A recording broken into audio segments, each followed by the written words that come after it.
introduction. All right, so thank you everybody who decided to jump on and willing to spend a little bit of your afternoon with us. My name is Julie Mullica, and I'm one of your Ward 3 representatives. And I'm Catherine Goff. I'm the other Ward 3 representative, and I just want to echo her welcome. So we're glad that we can't really see you right now, but we're glad to hear from you, and we hope we have some information that you'll want to hear. Exactly. So hold on one second, and if you can mute yourself, that would be great if you're not talking, just so that we don't get a lot of static from you. All right.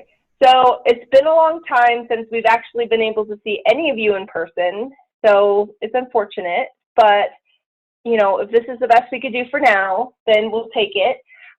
We have lots of updates for you today. On today's agenda, we have our 2021 residential street program. We have updates about our homelessness community task force. Of course, everyone still wants to know about the new rec center. We've been seeing it come to life. So where are we at with that? We have a diversity board update. One second. Are we all muted? Okay. And then we have the Ccpp advisory board update. And then we also have some COVID vaccination information, and then we want to do a Q&A. So let's kick it off to our first topic, the 2021 residential street program. Oh, and there's us. As you can see, I'm going to scroll back on. Okay. All right. Do we have Kent on the line? Yes, I'm here. Take it away, Kent. All right, very good. Thank you for having me today. I'm Kent Kisselman, the Director of Public Works. If you can go to the next slide.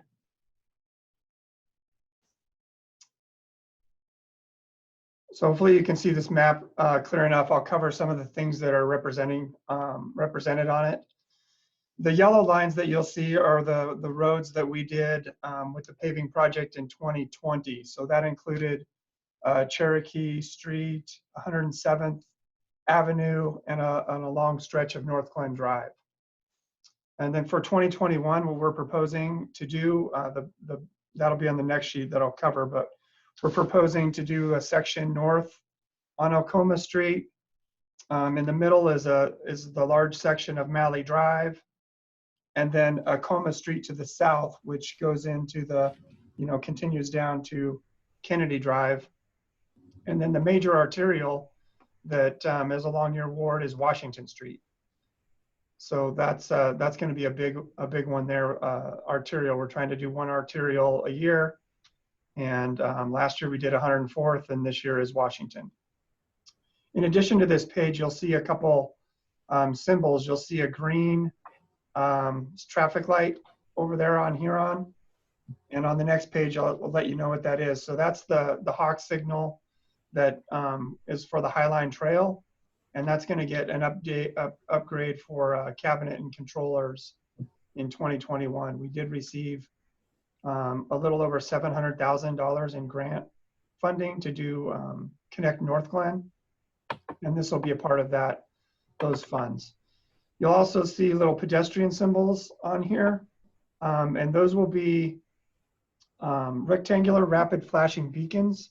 So in short, there'll just be a ped button that you can push and it'll flash and hope folks cross the street. Lastly, you'll see you'll see thin black lines, and the black line you'll see from the south, it does double over Alcoma Street, and then you'll see a section of that doubled up on North Glen Drive from the road from last year. And what that is, that's the Connect North Glen, so that'll be adding bike lanes, parking lanes, and striping on those streets. So those are, again, big projects that we'll be doing, later in this year. And you'll see to the east, there are several other, striping projects that are going to happen as well. And again, down at the southwest corner of this photo as well. So lots of projects happening this year. If you can go to the next slide.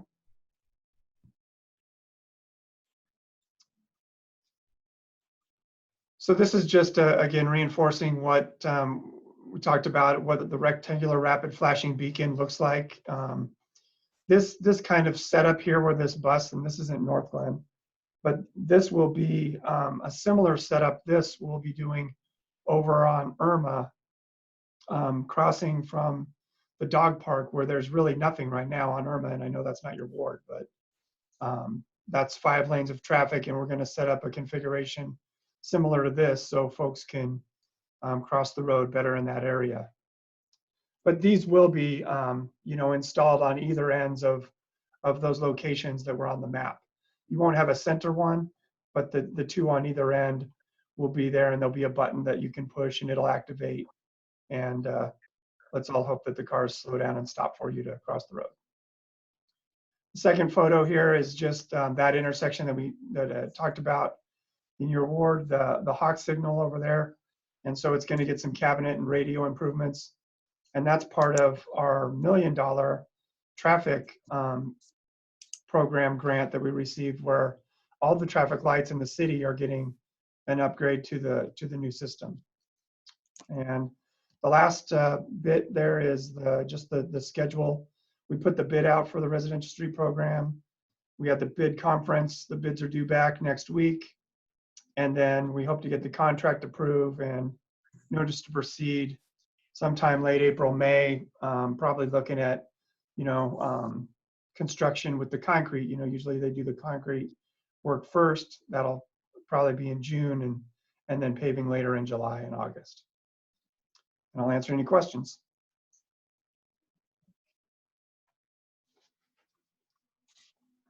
All right, any questions for Kent? Now, you could be on mute, so make sure to double check and unmute yourself if necessary. You could also use the chat feature that's available in this meeting to ask your questions that way. And then just feel free to jump in if you had any questions. And if you can't ask your question this round, then maybe you could figure it out by the time we do the Q&A. So test it for a little bit and then you'll see. All right, I'm not seeing any questions. Thank you so much, Kim, for that presentation and that update. All right, thank you.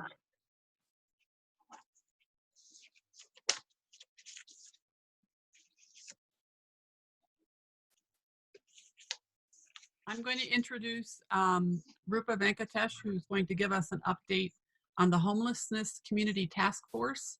So it's now time for you, Rupa. Thanks, I appreciate it. So if you want to go to the next slide, I just have one slide, and it's just a brief overview of what we've been doing since the task force convened in August of 2020. We made some initial recommendations to council in October. So a quick summary on some of those. So council did agree to allocate $425 for RTD passes. That includes both the bus and the train for people experiencing homelessness to access resources. We have not had to tap into that money yet because Adams County, we've formed a really great partnership with Adams County, and they've been able to provide us with RTD passes and with Lyft rides as well. So that's been an added service that we think has been helpful. And one of the things that why Lyft has been so helpful is because, as many of you may know, with the SWAP program, which is the Severe Weather Activation Program, intake was being done at the Anythink Library on Huron Street in Thornton, but they had to relocate to the offices in Brighton for Almost Home. So Lyft has been helpful in getting folks over to the Brighton location faster, but also with the change in how we're doing intake for SWAP, our community resource navigator, Jessica Haltz, and other municipal staff in her similar position in our surrounding jurisdictions, we've been now able to do intake on the streets, or essentially meet people where they are at, to provide them with that SWAP intake and then provide them with a voucher. So that goes into the second recommendation about forming a street outreach team. So that street outreach team is is notified by text message when SWAP is activated, so they get the word out when they're doing their rounds. And they're able to connect with Jessica, our community resource navigator, to connect them with services. Safe parking lot initiative is something else that we're still exploring with the Colorado Safe Parking Lot Initiative. And so they've received grant funds to have 4 safe parking lots in Adams County. So right now, we're just looking for partners, specifically faith groups, or really any business that wants to partner to provide a safe parking lot. So what it is the lots usually are between 6 to 8 cars that can park. And these are for folks that this is their only shelter. And along with the way for people to legally park their car somewhere, it also provides them with case management services. So if we're able to get one in Adams County, it's something that we would work with the Colorado Safe Parking Lot Initiative to provide all those resources and partnerships. But we have not found a location in Adams County yet, so we're still doing research on that. The other big thing that we're still doing research on is a regional navigation center. So that wouldn't be just for Northland people that are experiencing homelessness. It would really be for our surrounding municipalities. And what a navigation center is a one-stop shop for people experiencing homelessness. So right now there are resources out there and organizations that can help, but they're spread across Adams County. So it's definitely a barrier for folks, especially that don't have reliable transportation, to get to all those places. So having one regional center that would have all those resources in one location is what we're pursuing right now. And in the meantime, Jessica has been providing outreach hours at City Hall in the first floor of City Hall on Fridays from 9 to 12. So that's one resource that we're able to provide in Northland. And then of course, there's also SWAP. Adams County is providing mobile services, which includes mobile showers and laundry at Crossroads Church on Tuesdays. And then there's the Aware Center in Thornton, which is a day center, but you do have to be a Medicaid client to be able to access the Aware Center. And the Aware Center is through the Community Reach Center. Lastly, we're providing quarterly updates to our task force and convening quarterly. And also, we've been meeting when we need to, especially when we have new partners that want to be onboarded to the task force. And then after our quarterly meetings with the task force, then we will have quarterly meetings with council. So our last quarterly meeting with council was on March 1st. And with that, I will stop and turn it back over to you all to see if there's any questions. Okay, before we take a question, I just wanted to clarify for people who aren't aware that the SWAP vouchers are a voucher that a person experiencing homelessness can get to stay overnight at a hotel. And that program is activated when there's certain conditions of temperature and whether or not it's snowing or not. So it's not like all the time or anything like that, but it is like an emergency kind of situation to get people somewhere safe for the night. So now questions. Anyone have any question? You can unmute yourself. You can, if you're familiar with this program, you can raise your hand. You can wave. We'll try to see if we can see you. But we're happy to take any questions.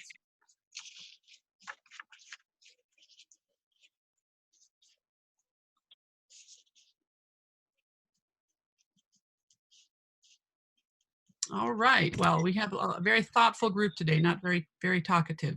So I will let Julie. Oh, is there someone? Jim, Jim, did you want to ask a question? Hold on. Look, do you need help unmuting? There you go. Oh, am I? Okay. Do we know how many homeless there are in North Glen? Just a round number figure? Yeah, so that's a good question. So our best guess right now is about 40, and Jessica meets with about, I would say, between 5 to 8 people regularly. So those are people that have reached out to her that are looking for more of a warm hand, I guess, in trying to connect with resources. Thank you.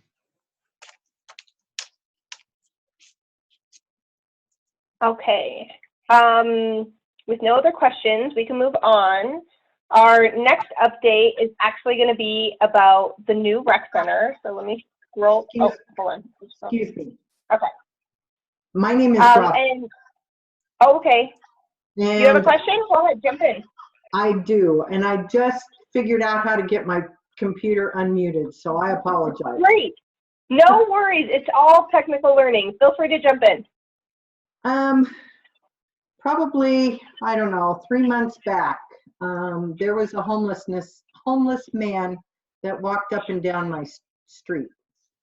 And down on I live on Pinion Drive, and on top of the canal, he was coming out of the canal, and I think he had, you know, gone down there and done whatever.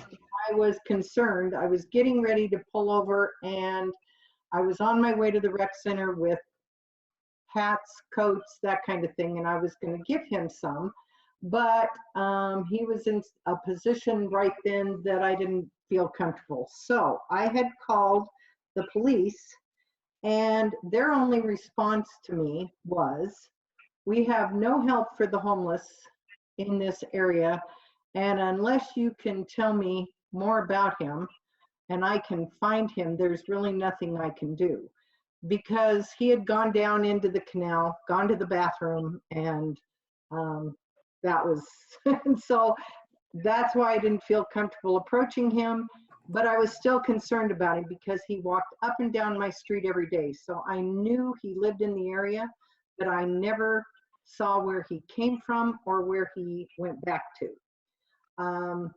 But shortly after that, this man evidently was the individual. He died in a garage fire on my street, and he was homeless. And I understand that a number of homeless people had been living in that garage, is the rumor. And again, that could just be a rumor. But if the police don't know who to tell me to contact, and maybe they were not well informed, I don't know, but it sounded like when I made that call, they just said, well, we have nothing we can offer them, so it's really a waste of your time. And I think that's somewhat unfortunate. It's not really a question, it's more of a concern. These people are, I believe there's some, like the gentleman asked how many there are, there's roughly 40. But I believe that this house or garage had housed some of them, and at that point somebody knew about it because that was information from the fire department, and it wasn't stopped, and a man lost his life. And it's unfortunate, but do the police know? And when a resident reaches out to them, they should say, well, you could reach out to so-and-so, and maybe somebody could help make it better so this man wouldn't have lost his life. It's just a concern I have that maybe some of the people that we are in touch with don't know where to route us. Yeah, I appreciate you bringing that up to us. So, and I'm sorry you had that experience, but our police department, what they are trying to do is when they get a call for service for somebody that is experiencing homelessness, they will, and they can make contact with that person, they will give that person experiencing homelessness Jessica's number, or if she is available, she will go with the PD officer to try and meet with that person. And I put her number and name in the chat. So her name is Jessica, and her number is 720-822-0558. And she is that person that is trying to help those that are experiencing homelessness and meet them where they're at. So especially with encampments. So if we got a call from a resident that, there's trash or an encampment in an area, PD or parks will go out and leave Jessica's information there. And she'll also follow up and go to that encampment to see if she's able to find people to let them know, hey, here are the resources, here's how we can help. So it is something that it is a partnership between herself and the police department, code enforcement, and parks. So hopefully, if you do find anybody that does need help, have Jessica's number that you can connect with that person. And I know Commander Waltz is on the phone as well, so I'm not sure if she has anything to add from the police side. Can you provide me that number one more time, Sure. please? So her name is Jessica. Uh-huh. And her number is 720-822-0558. Okay. All right, thank you. You're welcome. And yeah, I can also jump on as well. This is Commander Waltz with the police department. And I also want to mirror Rupa's, I'm sorry that you received that kind of response from someone at the police department. We do partner very well with Jessica and trying to make sure that we get any information that anybody gives us to them so that, we can get those resources out there for them as well. The officers do have resource lists and have those available to them to be able to provide to people. So I will make sure that we're looking at that a little closer and that you don't get that kind of response again. The SWAP program is fairly new into the community. But the officers also get, when that gets activated, they get that information as soon as it's activated. So they're able to provide that to the people in the community. So we do have the resources. And again, I'm not sure why you received that response from one of our officers, but we will make sure that that tries to never happen again. Oh, I appreciate it. And and maybe it was so new a couple months back. I don't know when this was implemented, but it is, I've seen some reactions with police and some of the homeless, and I know it's very, very difficult. And I'm glad at least we have a program in place, and they do have some resources, because it's hard to have those resources. No one knows what to do. So thank you very much for your feedback, and I appreciate it. Great, thank you so much for your question. And so just for folks on the phone, we do have our city manager, Heather Geyer, with us as well. Heather, one thing that I was just thinking from this conversation, we might want to discuss later on is, do we want to continue, what would be a great resource for residents, if they do want to reach out to the city regarding a homeless individual? Would you recommend it be best for them to call the police, or should we always call Jessica, or is there perhaps maybe another resource avenue that we might be able to direct them to? And maybe if we don't have the solution today, that's fine, but just overall, if there's a way to kind of streamline the process, I think that could really help residents feel like they're being able to contact who they need to at the time. I completely agree, Councilmember Mullica. And so the guidance I would provide to the residents who joined us this afternoon, if you're witnessing a situation where someone's in danger or could potentially be harmed, or is a life-threatening situation, call 911. Otherwise, call Jessica with the number that Rupa and then Commander Waltz provided. So we have been making great strides to really streamline, and I will also apologize that you received that response from our police department. That's not the training we've provided, nor representative of the efforts underway. So we'll continue to look at how we can push out information, but Jessica is very accessible, and when in doubt, you can call the city manager's office, but you'll also be able to call the police department non-emergency number. Sometimes when you call dispatch, it's important to know that we're part of a regional dispatch center, so you're not necessarily talking to a dispatcher in North Glen who's very familiar with North Glen. So you know, sometimes dispatchers will ask you questions where you're like, why are they asking me that question? You should know this. But so just keep that in mind. But if you're, as we move forward and you're talking to someone in the police department, they should all be aware of the role that Jessica plays and the work that she's doing. And we will make every effort to make contact with individuals in our community experiencing homelessness. So I know and Rupa, jump in, I know we've been pushing out Jessica's information in the monthly connection, right? And providing updates there. Yeah. So her information's in the connection, and then also on our website, we have a homelessness community task force page that has my information and Jessica's information on there. Yeah. So we're always open to new ideas and suggestions, and you can send those my way via email or leave me, reach out to me via phone, and we'll continue to work on making sure information's out there. So I appreciate that. Yes, thank you so much for that question. And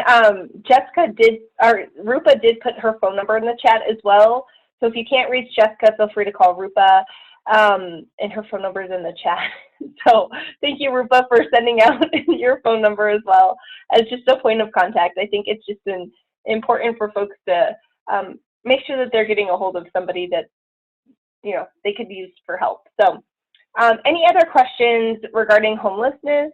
And then thank you for Commander Waltz for putting in the non-emergent phone number as well. If it's okay, I think we'll move on to the rec center. So we do have Amanda Peterson here with us to give us a fantastic update on our rec center. I know everyone's excited about its progress. So Amanda, take it away. Thank you, everybody. Thanks for giving me a few minutes this afternoon to give you a quick update. I'm Amanda Peterson, Director for Parks, Recreation, and Culture. Just as a quick project overview, I think most of you are probably somewhat familiar by this point. We've been excited about this for several years now. Total project budget's about $54.5 million. That does include over $1 million in grant funding.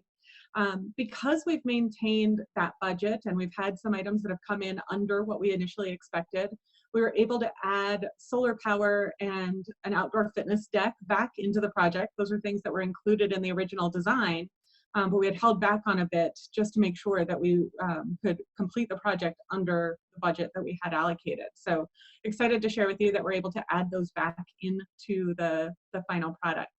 We're still on target to complete the project in the fall of 2021, and hoping, fingers crossed, that things continue to improve and we are able to have an in-person celebration to really celebrate our community and the building once we get to open.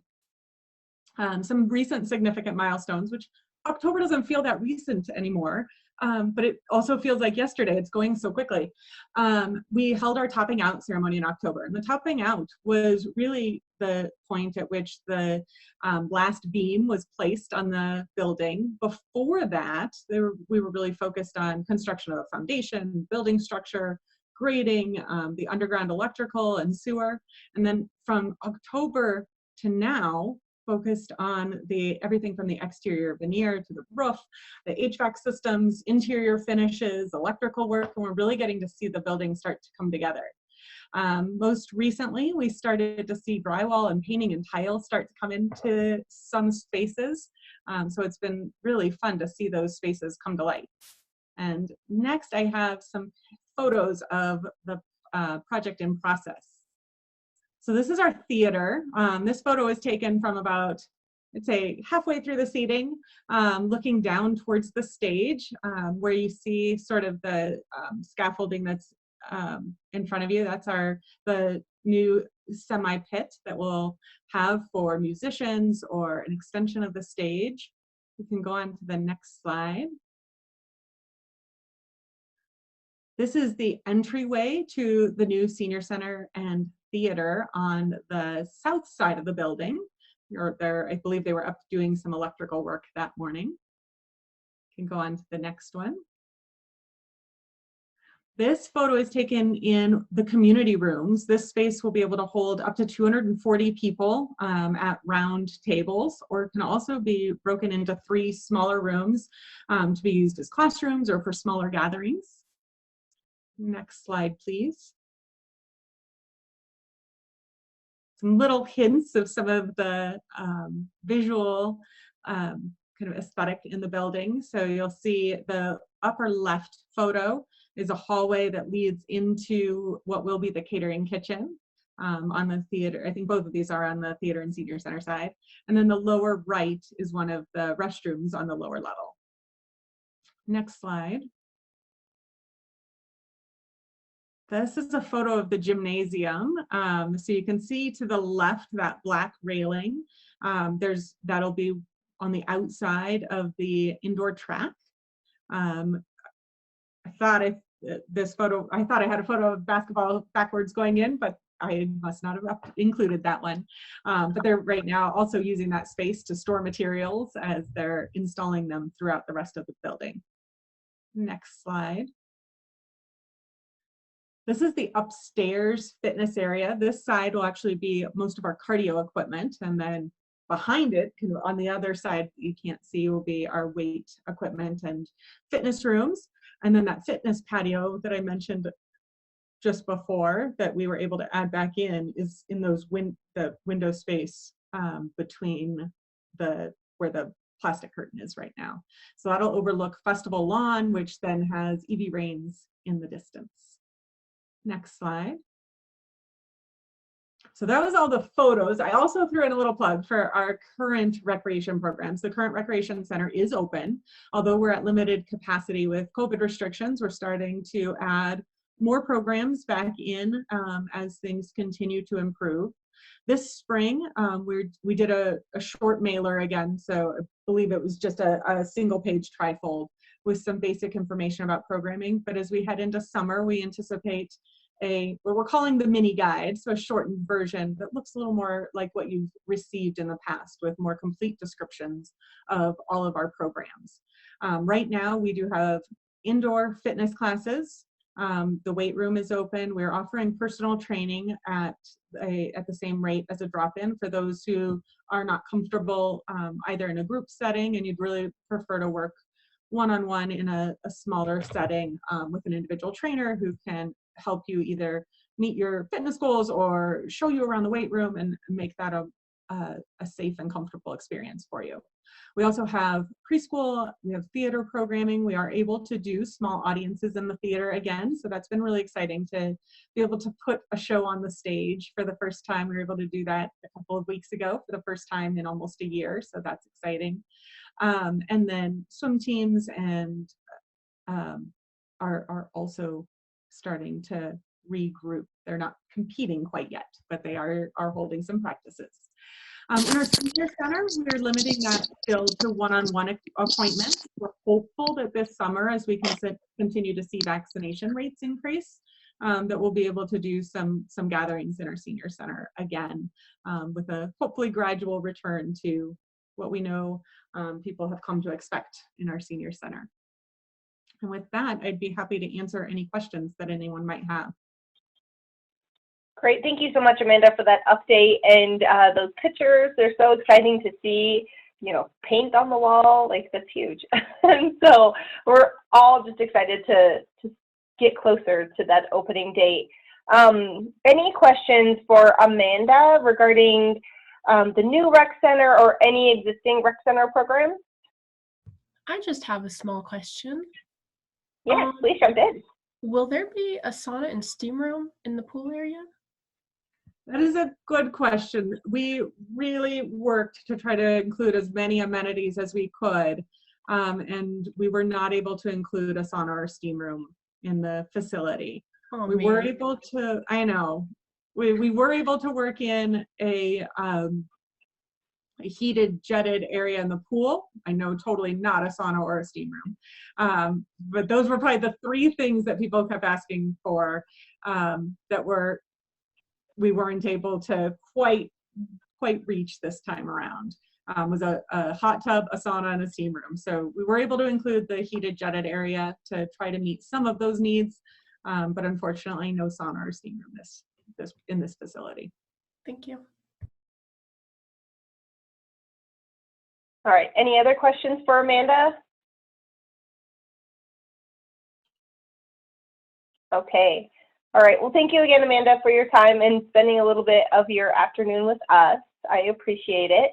And now I'm going to kick it back over to my co-host, Catherine. Thank you very much, Councilmember Mullica. Our next topic is going to be the Diversity, Inclusivity, and Social Equity Board, which we are calling the DICE Board. And so we have a couple of different people here to give a presentation and to answer questions, and that's Rupa Venkatesh, who is the assistant to the city manager. We've heard from her already. Autumn Romero, who is the chair of the DICE board, and Rayana Blackman, who's secretary of the DICE board. So they'll take it from here. Thanks, and I will actually turn it over to Autumn and Rayana, who are on the phone right now. Thank you. I'm not going to turn my video on because hopefully you can hear me. I am coming from a community event that's honoring women today, so I'm doing a lot of things. But my name is Autumn Romero, new resident to North Glen, will have been a year in March. Decided to join the DICE board to give a voice to those who do not have a voice.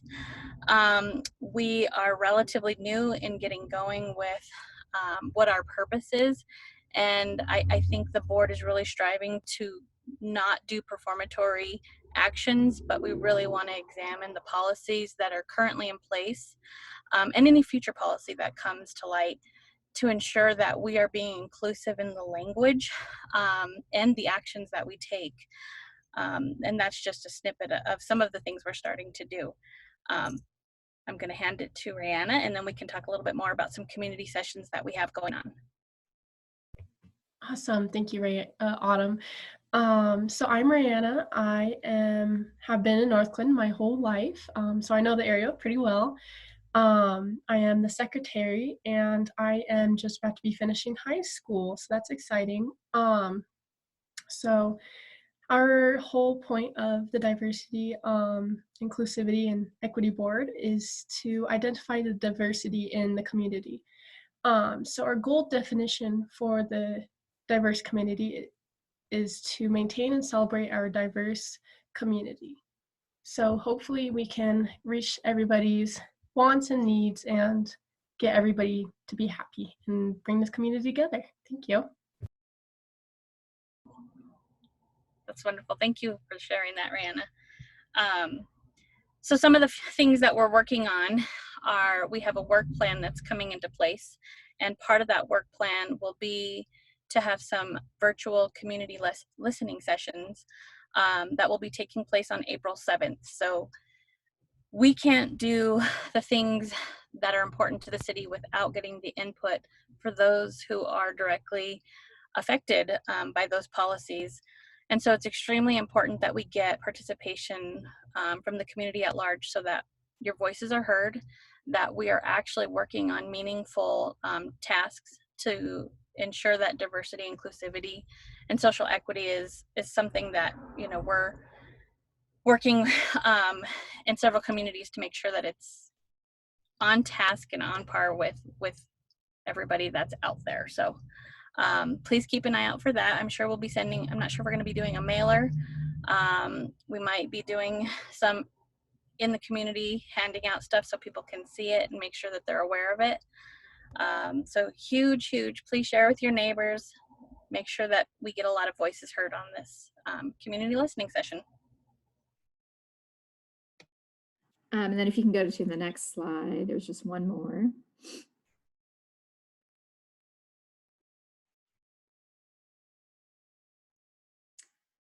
So as Autumn was saying, that from the community listening session, so the first one's going to be in April, what we'll do is we'll incorporate what we hear into the 3-year work plan.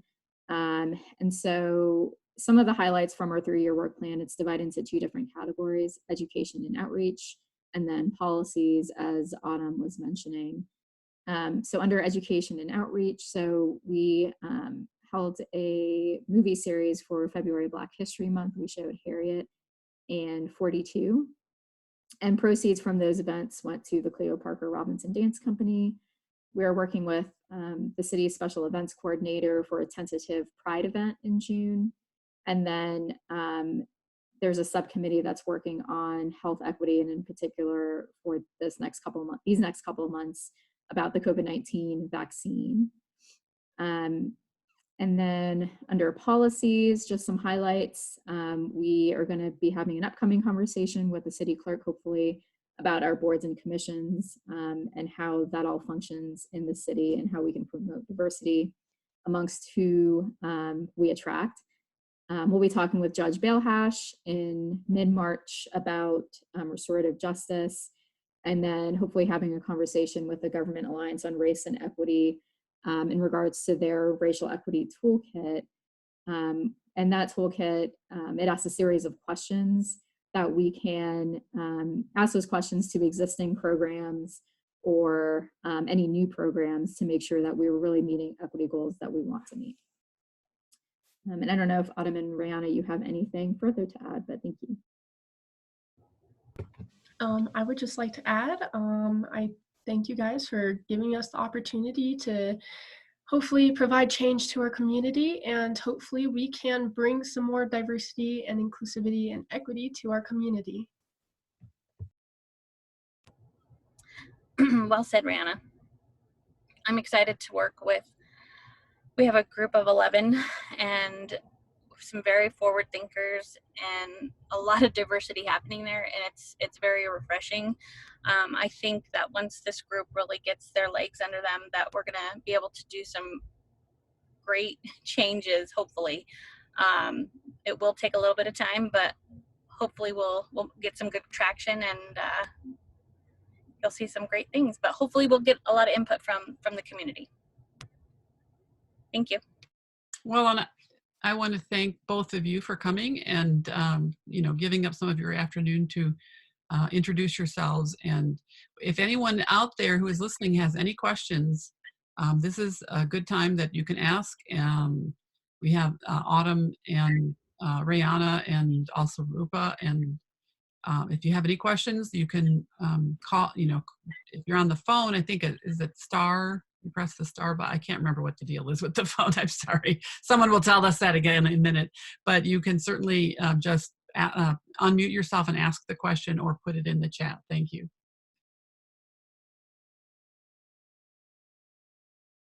I have a quick clarifying question. So is April 7th just the first of a couple listening sessions, or how many sessions are you guys planning on having? Yes, it's the first of one of the listening sessions. I believe there will be, I don't think we've settled on how many we're having, but we should have more than one. I know it's part of our work plan, so as we get closer to solidifying some more dates, we'll definitely make sure that information is out to the rest of the community. Do you remember, Rupa, I don't think we landed on a set number, but we said we'd do more than one. Yeah, we haven't landed on a set number. We wanted to start with this first one. In our work plan, we do want to have a special listening session with just the youth and possibly partnering with our youth commission on that. And then I know with the Community Co-Production Policing Advisory Board, it's also something that they're going to do is hold community listening sessions, in particular with policing.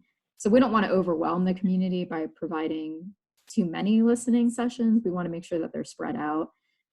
So right now, the only one that we have actually scheduled, like Autumn says, is just this one on April 7th, and then we'll see how many more we want to do from there. Great, exciting. Definitely looking forward to those. All right, do we have any additional questions or comments for Autumn and Rihanna or Rupa before we move on? All right, well, thank you so much, ladies, for joining us and giving us part of your afternoon. This is the first time I've actually been able to see or talk to anybody specifically from the DICE board. So I'm really excited just to kind of meet you guys in a meeting, and you know, really excited about the work that you guys are going to be implementing. So good stuff. Thank you so much for being here. Absolutely. Thank you for having us. Awesome. Okay, so I'm going to actually move us on to our next topic. So we do have another update for you. This is the Community Co-Production Policing Advisory Board. So this is Community Co-Production Policing is a really long name, so that's why we call it the CCPP, just so everybody knows. So, and I'm going to kick it back to Rupa for an update. Yeah, so I forgot to add Commander Waltz to this slide as well, but I'm going to just do a brief update on the logistics and then turn it over to Commander Waltz for the purpose. So the CCPP Advisory Board is a 13-member board that includes 1 resident from each ward. We have 2 resident at-large positions, 3 service providers, and 3 community safety representatives. We received 53 applications altogether, and 7 came from Ward 3. And the 13 members were officially appointed by council via resolution on February 22nd. And the first meeting will be held in April. And I mean, most likely /100% likelihood that that meeting is going to be virtual in April based on where we are still with COVID. So with that, I'll turn it over to Commander Waltz if you want to add some things. Yeah, I just want to make sure that everybody understands the purpose of the board and some of the things around it is we really felt that it was crucial that we got the community involved in this and that they help us when we start looking at some of the new strategies as we move forward. And as Rupa is doing with the DICE board, we're also going to be doing a lot of community listening sessions and gaining opportunities for everybody to provide feedback into some of that future decision making that we're making through this Community Co-Production Policing Advisory Board. We're hoping that board is also able to work with council to discuss any of their concerns that they're looking at as well on things that they can help us with strengthening the department. We really want to emphasize that this is a partnership with the community and that we're really excited about working with the community on that. You know, we're hoping that some of those things is that with this we can maybe reduce some of the separation that we have with the community when we're looking at the things we do with the policing in this community. We're really trying to make sure that we are as transparent as possible. We know that people are looking at us and saying, what are we doing? We want to make sure that those opportunities are out there. And then also, like I said, getting the community involved in what is happening within the police department. How does that impact any of the people in the community, our service providers, our residents, and then looking at the best way to come together and find what resources we need, any changes we need to make, some of our policy changes, and really going that direction. So we're hoping with this that, again, we're going to increase some of the trust in our community. We really want to enhance our public safety models, trying to make sure that whatever the issues are within the community, we're looking at those. And then, again, working with the DICE board, also looking at any of those racial and diverse equity issues that we're really trying to come together on those. So even though CCPP is its own advisory board, we will be working with DICE as well. So it's going to be a great partnership there as well. So just kind of an overview of what we're doing and make sure everybody understands it. And then if anybody has any questions, I can answer those as well. Great, thank you so much, Commander Waltz. Any questions for Rupa or Commander Waltz regarding the CCPP? And I'll pause for a little bit in case folks need to figure out how to unmute themselves. I know it can be difficult sometimes.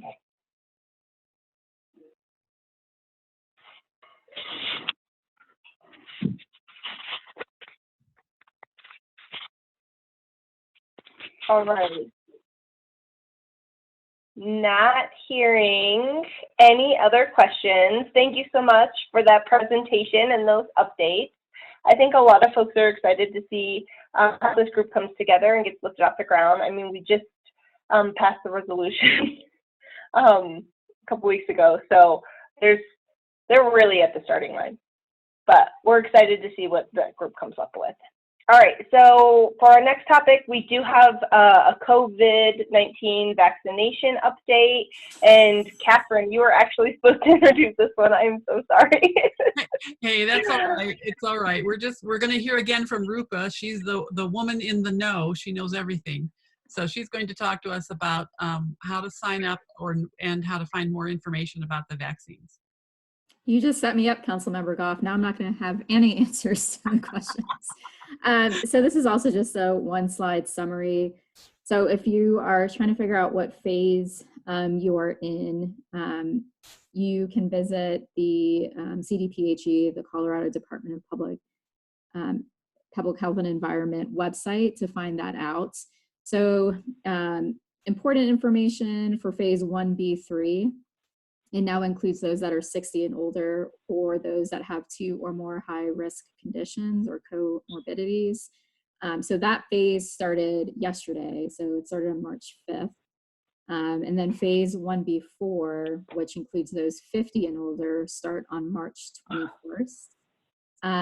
And from everything that I've heard with Tri-County Health Department on town halls and meetings that we're all in, just because the phase starts on March 1st or starts on March 21st, there's a high likelihood that there's not enough vaccines available for you to get one right on March 5th or get an appointment right away.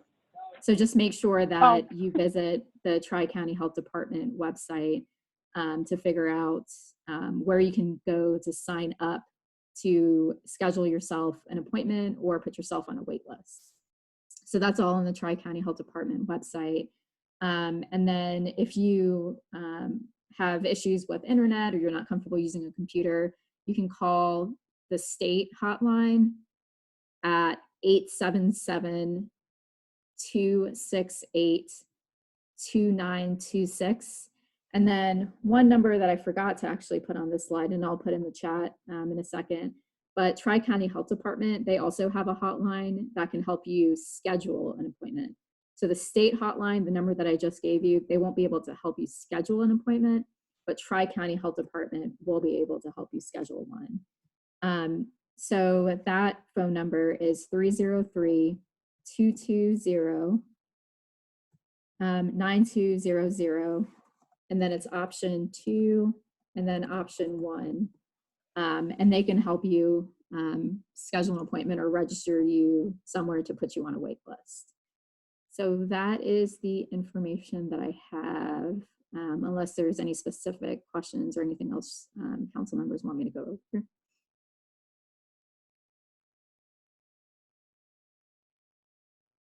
Go ahead, Jim.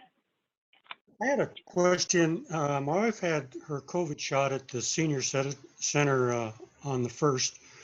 And when she came out, the card that they gave her, they didn't fill it out, I don't think, correctly. And I don't know, I tried calling the senior center, but nobody answered. So I don't know if you could relay that to them. On my card, there was the type of vaccination, which was Moderna, and then the lot number. And on hers, they just had a lot number. And we know it was Moderna because she had paperwork to go with it. So I just added that to the card. But they should actually be putting that Moderna on that space where it's supposed to be, where it's called for. Yeah, so the senior center, we weren't the ones that were actually administering the shots or doing anything like that. That was all the state, CDPHE. So just make sure you bring your card back on March 29th. And that way you can point it out to them just to, I mean, I know you included that information, but. Well, yeah, I already included it, but I didn't know how to get in touch with the Visiting Nurse Association, whoever gave the shots. And I thought maybe you would know how, so they could see if they have a problem as far as what information they're putting on that card. Okay, was the only thing that was missing the Moderna information? Yeah, they had the lot number, but they did not have the type of vaccination, which was Moderna. Okay, yeah, we can try and connect you with CDPHE. So we can do that offline. Okay.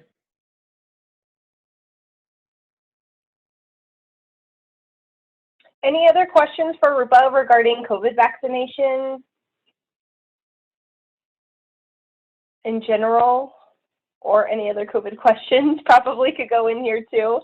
Our next agenda item is actually just an open forum for questions and comments. So now would be a great time to unmute yourself, or you could feel free to use the chat option to ask, we have several staff on the line still, or ask Councilmember Goff and I any questions.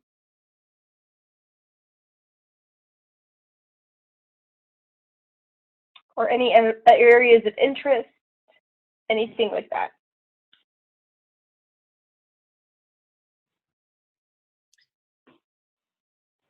Right. I would just say it doesn't have to follow any of the topics that we had mentioned here today. If you have any concerns or questions or suggestions, we'd love to hear them either today, or you can email or phone both Councilmember Mullica and I. Our information is up on the city website, and we're happy to hear from you. Also on the next slide. Good job.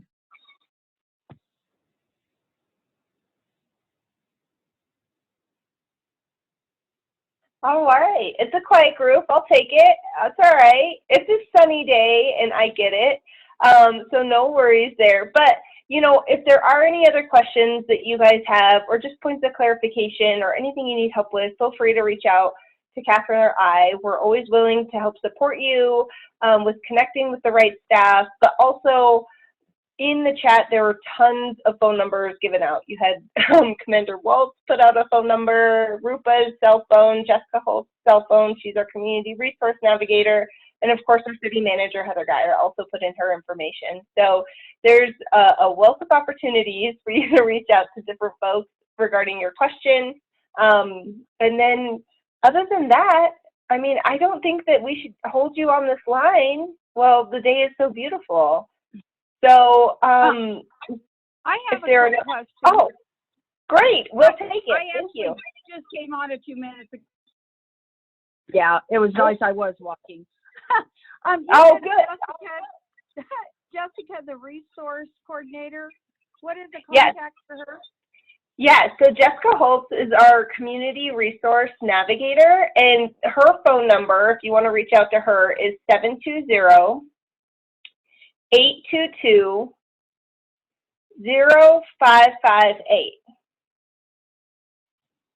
Okay, awesome. Thank you. Yeah, no worries. Well, congratulations on getting out in the sun. It's such a beautiful day. So if you haven't yet, go for a walk, go play with the dogs, whatever you need to do. Thank you all for joining us and giving us a little bit of your afternoon. Any final words, Councilmember Goff?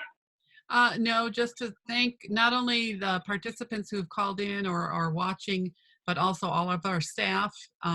They've done a great job, and they also have to give up some of their time to be here on a Saturday afternoon. So thank you for everyone who's involved here today. Thank you very much.